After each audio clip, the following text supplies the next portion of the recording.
since the case is pending under trial, and actually po kami po ang complainant laban sa kanila. Ang kapal na mukha mo.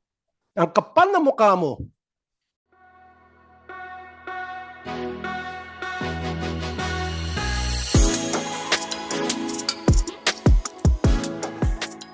We proceed to the next case, Senate Resolution number 767.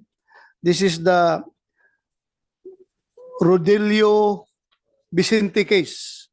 To the chairman, sir, Senator Ronald De La Rosa, and the member, Senator Pitul po. Sa lahat po, magandang umaga. I am Police Colonel Rayleigh Arnedo, the Provincial Director of Bulacan.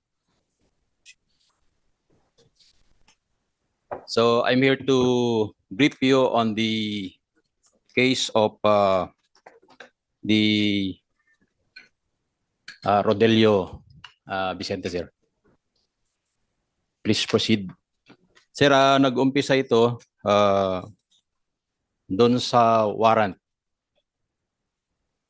Please kindly click the facts of the case. Ito yun, sir, yung umpisa ng case. The Pandi Police Station, may warrant, sir, na na-receive multiple warrant for a certain Conke. Then, Ito po pangalan nung nakalagay sa warrant? Elmar Conke, sir. Your Ano po? Honor. Elmar Conke. Onke. Yes, sir. The subject of the warrant of arrest, sir. Onke, okay. Yes, sir.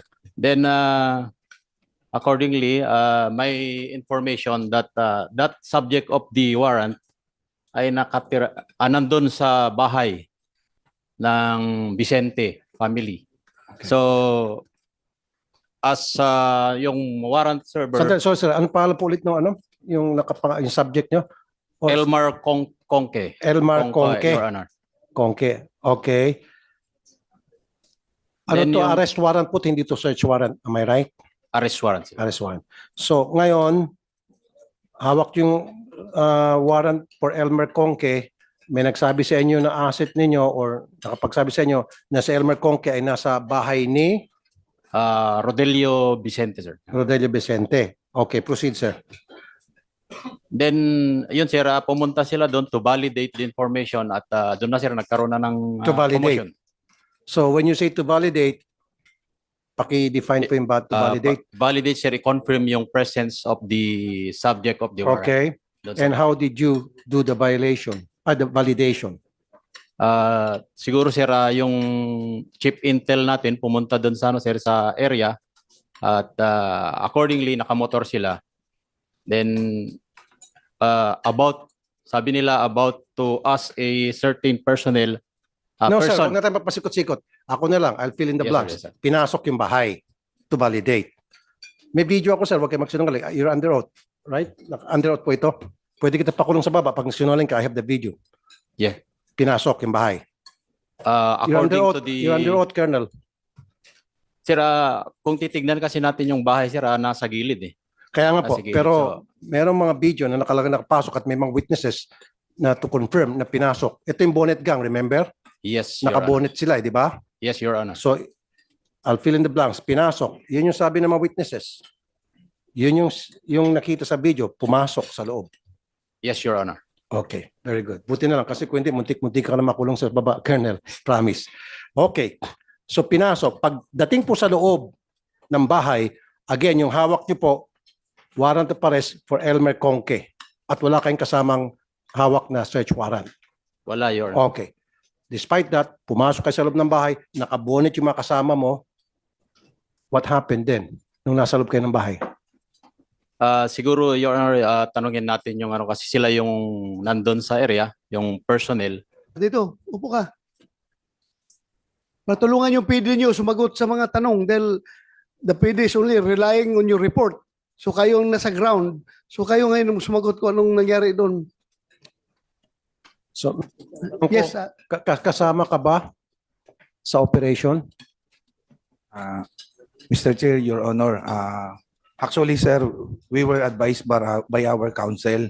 Since the case is pending under trial, and actually po kami po ang complainant laban sa kanila, nakapiyansa No, po just sila. answer it, sir. Kasama ka ba? Sir, I opt to invoke my right against self-incrimination. Pero nung in-interview kita sa Wanted sa radyo, napaamin kita na kasama kayo. Sir, under trial na po yung sinampa namin kaso laban sa kanila. Ito nga masakit, Mr. Chair eh. Yung biktima, ang makukulong pa ng di oras. Sana ma. Ang kapal na mukha mo. Ang kapal na mukha mo. Biniktima nyo na nga, bibiktima nyo pa sa pamagitan, ipakukulong nyo. Sasampahan nyo ng kaso. Unang-una, illegal entry. Tapos pangalawa, Mr. Chair, kukwento ko na, nakabonet mga hinayupak na to. At sabi pa ng kanilang hepe nung makausap ko, sabi ko, bakit nakabonet yung mga pulis nyo? Alam mo, sabi niya, kasi mainit dito sa Bulacan eh. Pati ako nga, nagbobonet ako eh. Recorded yan. Sinabi ng stupidong hepe ninyo. You cannot deny anymore. Kahit na nasa korte to kasi recorded yan eh. Kaya kayo nakabonet kasi pinapayagan ng hepe ninyo na magbonet kayo sa operation dahil mainit daw. Imagine that kind of excuse, Mr. Chair. Ikaw po dating Andito ang PNP hipe? chief. Andito ang hipe? Oh. Sir, Umupo ka. kasama dito, sir, yung honor. Upo ka dito. Ito masakit, Mr. Chair eh. Biniktima na nga, nabugbog na nga, nakulong pa, at ipakukulong. Kasi Mr. Chair, sabihin ko yung what transpired after that. So, nagkaroon ng commotion because nabulaga yung may-ari ng bahay. Sino kayo at wala kayong hawak na dokumento and all. At nakabonet kayo. So, pumalag, natural, Mr. Chair, kahit na ikaw, baka ito akyat bahay. So, dinampot po, sino dinampot dito? Si Mr. Vicente at dinala po sa kulungan dahil resisting arrest daw or dahil anong tawag noon yung direct assault or something. Direct assault. Kinulong po siya. Ngayon, binisita po siya yung anak niya, si Mr. Vicente. Karapatan niya bisitahin yung kanyang tatay. Pagdating po doon sa kulungan, pati itong si Mr. Julius Vicente, kinulong din ng mga hinayupak. Son of a bitch. For what reason? Bakit nyo kinulong yung nagbisita? Sino nagkulong nun?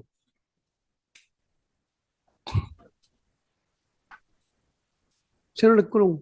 Inaresto po namin Bisita. sila at may probable cause po yung pagkakaresto namin. Actually po sir, undergoing po yung trial. Lakasan mo busis mo. Huwag kang mahiya kung totoo yung sinasabi mo. Lakasan mo yung sinasabi mo. Your Honor, isang legitimate police operation po yung nangyari. Inaresto po namin sila at ongoing po yung trial para po sa kaso na isinampa namin. How can you say it's a legitimate operation? Number one, you were not wearing proper uniform and you were wearing bonnet.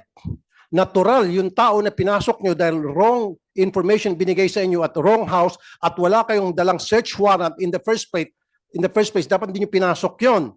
Illegal entry yon. Number two, wala kayong body camera. Number three, hindi nyo sinabi kung sino ang purpose na pagpunta nyo doon. Number four, nanampal kayo. Natural, papalag yung sinampal ninyo. Gawin mo sa bahay ko yan. God forbids. Hindi nyo kayang gawin yan sa mga taong alam nyong papalag at may kakayang pumalag. Ginagawa nyo kasi mga pobre.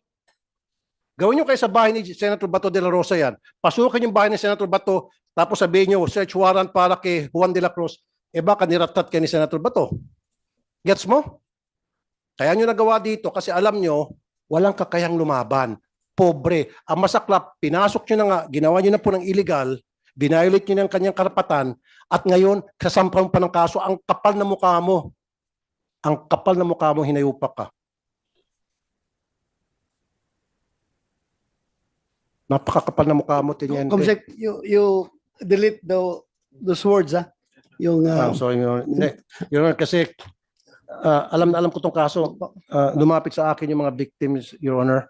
Ito po, okay, pakisagot na lang. So, dumalaw itong si Mr. Julius Vicente, ikaw na magkwento. So, nasa kulungan na po yung papa mo, di ba? Opo. Dumalaw po kayo. Opo. Tinanong ko po kung dun po ba talaga dinala tatay ko. Tapos, ginawa po nila, binitbit po nila ako. Anong rason? Bakit daw kayo Hindi ko nga binibit? po alam kung bakit. Ha? So nakakulong ka? Kinulong po nila ako. Nakailang araw ka sa kulungan? 1 linggo din po. Bakit ka nakalabas? Nag-bail po. Nag-bail ka? Opo. Por anong kaso? Direct assault po. Nakipagsuntukan ka sa mga pulis doon sa loob ng istasyon? Magagawa ko po ba yun? Ang lalaki ng mga katawan po niyan. Bakit naman nagkasulta? Kaya Mr. Chair, mapapamura kayo. Pumunta lang itong pobre para hanapin yung kanyang tatay kung nandun nakakulong. Of course, pwede ba siya mag-direct assault? Istasyon ng pulis yun. And then, kinulong siya, kinasuhan ng direct assault. Sino nagkulong sa'yo? Si Yung Bernardo kalbo. po. Ay, yung ano, walang buhok. Dinadamay mo pa ako dito, Mr. Kuan, ha? Bernardo. Hindi, ito ha. This is investigation in aid of legislation. Kahit na ongoing na yung kaso nyo sa korte, lahat ng tatanong dito sa inyo para dito sa kaso na ito, in aid of legislation, kung hindi naman incriminating sa'yo, you can answer the question. To give clarity, para sabihin ng tao na wala ka tinatago. Nakakaya naman naka-uniforme ka, tapos puro ka lang dyan na invoke my right to against self-incrimination. Tapos Papakita natin sa CCTV. Na hindi ka sa site. CCTV, tingnan mo natin. Para Pakita sa CCTV. I would like to hold him in contempt at gusto ko siya makulong sa baba, Mr. Chair. Yes, but before I Yung roll video on muna. your motion, I would like Yes. to Yes, Mr. Chair. watch the video. Saan galing ang video mo, Julius? Sa kapitbahay po namin na naka-direct yung po sa bahay namin yung CCTV po. Okay. Sir Julius, yung video na ikaw ay hinuli hindi doon sa site kundi outside, away from the site. Hindi po. Bali po yung hawak ko pong video po na tatay ko lang po hinuli. Tas nandun po ako na papaalis pa lang para sundan po ang tatay ko. Okay? Nakatunayan pong hindi po ako doon hinuli sa mismong Site. site po. Okay, so Tingnan natin yung video. kasi when you say site, Mr. Chair, doon sa bahay na kung saan sabi nila nakita nila yung may information sila nandun yung subject ng warrant. Yun yung site. So, tingnan natin po yung video. While we're checking, pwede natin pakwento kay Mr. Rodelio Vicente yung pangyayari para malaman ng iba na hindi pa nakapanood ng Wanted sa radyo. Pwede yung pakikwento, Sir Vicente, yung pangyayari. Yes, Chairman. Ako nga pala si Rodelio Vicente. Nung araw pong yun, nung pumunta po sila ron, nanonood po ako ng TV, balita, hapon. Ngayon, may nadidinig po akong nag-uusap dito sa may kusina ko na si Bernardo, kausap yung anak kong lalaki na nagluluto. Ngayon po, abang nagluluto yung anak ko, abang nag-uusap po sila, yung informer niya po pala, umaakit na sa may bintana. Yung bintana namin sa may gilid. Ngayon po, siguro hindi siya makapasok dahil akala niya, kurtina lang, yung pala, sarado pala yung loob. Lumabas po siya, pumasok po siya sa loob. Hindi ko alam na siya yung pumasok sa taas namin. Ngayon, yung manugang ko po nasa taas, sinigawan siya, sinigawan yung informer niya. Kaya nagulat ako, ba't may sigaw sa taas? Nung bumaba yung informer, sabi ko, "Hoy, bakit nandiyan ka sa loob? Sino ka ba ako?" Paglabas ko po, tsaka lumabas to si Bernardo. Sabi ko, "Sir, bakit, sir?" Hindi ko po pa alam na pulis sila. Sabi nila, mga pulis kami. Ba't nyo pinatakas yung hinahanap nila? Pero sir, nakasibilyan sila, no? Opo. At nakabonet. Opo, nakaganon po sila ng ano, Yes, sir. nakasaklop po sila. Kaya lumabas po ako. Doon na po kami nagkaroon ng kuwanan, harangan, ng emosyon. Hinarang mo. Hindi po, kinakausap ko po sa labas. Wala pong sila ho yung nangaharas talaga. Pero Gusto yung hinahanap nila na suspect nandun sa loob ng bahay mo, wala po, hindi po namin kilala yun eh. hindi nyo kilala. Hindi po namin kilala. Wala doon sa loob. Opo. Kami lang po nung nandoon, yung anak ko nga lang po, tsaka yung mga apo ko. Okay. Tsaka yung hinahanap po nila, hindi po namin kilala yun eh. Kahit mga kapitbahay nga namin, hindi ko kilala yun eh. Tapos po, So, ilan sila? Dalawa lang siya? hindi Sila? po, bali, tatlo po sila, tsaka dalawang informer. Yung informer sa civilian. Opo. Kilala mo yun? Hindi po, hindi ko po kilala yun eh. Pero namumukhaan ko po. Yeah, thank you.